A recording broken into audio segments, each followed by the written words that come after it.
कोकणात जाऊन मासे खायचे असे म्हटले तर सर्वप्रथम डोळ्यासमोर होते हरणे बंदर.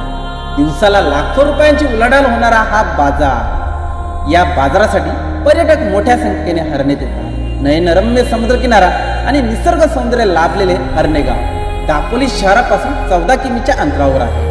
हरणेगाव हरणे बंदर म्हणून ओळखले जाते.